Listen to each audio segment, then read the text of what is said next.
Cockroach जनता party देशामधली पहिली online political party. ही online political party आता offline रस्त्यावरचं आंदोलन करणार आहे। आणि या आंदोलनाची पहिली मागणी काय आहे तर केंद्रीय शिक्षण मंत्र्यांच्या राजीनाम्याची।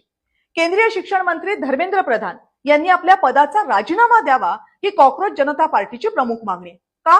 कारण गेल्या महिन्याभरामध्ये केंद्रीय शिक्षण खात्यानं जे काही केलं ना ते भयंकर आहे। 42 लाख, आकडा नीट ऐका, तब्बल 42 लाख मुलं।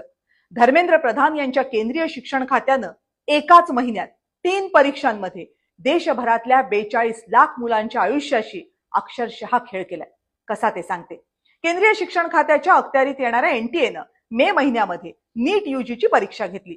देशभरामध्ये डॉक्टर होऊ पाहणाऱ्या प्रत्येक मुलाला या परीक्षेमध्ये अति मार्क्स मिळवावे लागतात।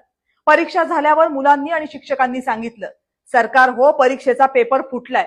आधी एनटीएनं त्याकडे दुर्लक्ष केलं, पण नंतर ते दुर्लक्ष करणं अंगाशी येते कळल्यावर ही परीक्षाच रद्द केली। सीबीआयची चौकशी लावली तेव्हा कळलं की ज्यांनी हे पेपर सेट केले होते त्यांनीच ते फोडले। 22 लाख मुलांनी या परीक्षेसाठी दिवस रात्र एक केली होती। अनेकांना तर पुन्हा परीक्षा देण्याची ताकदही नाहीये। 6 मुलांनी नैराश्यामध्ये आतापर्यंत टोकाचं पाऊल उचललंय। आणि यावर शिक्षण खात्याची कारवाई काय? चौकशी समिती। या नीटची पुनर्परीक्षा होण्या अगोदरच सीबीएसईचा 12वीचा निकाल लागला। सीबीएसई सुद्धा केंद्रीय शिक्षण खात्याचीच जबाबदारी। या सीबीएसईनं पेपर तपासण्यासाठी म्हणे नवी पद्धत आणली। ऑफलाईन पेपर तपासणी ऑनलाईन केली। किती दिवसात? 2 महिन्यात। जेमतेम 2 महिन्यांमध्ये केलेल्या या पद्धतीनं परीक्षेचा निकाल लागला आणि या सिस्टीमचा घोळ चव्हाट्यावर आला।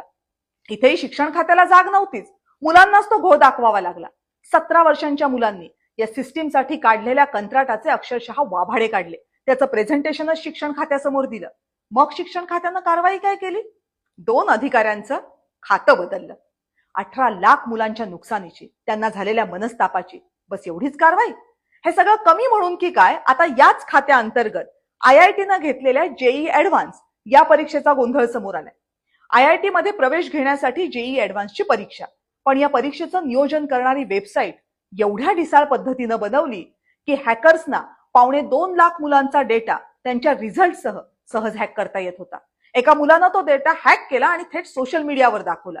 मग आयआयटी रुडकीनं आपली चूक मान्य केली। यावर शिक्षण खात्यानं कारवाई काय केली? शून्य। आधी या शिक्षण खात्याला आपल्या चुका दिसत नाहीत, मुलांनी त्या चुका दाखवल्या तर ते मान्य करत नाहीत आणि मान्य केल्या तर त्यावर कारवाई करत नाहीत। मग अशा खात्याच्या मंत्र्यांचा मुलांनीच राजीनामा मागितला तर दोष त्या मुलांना तरी कसा द्यायचा?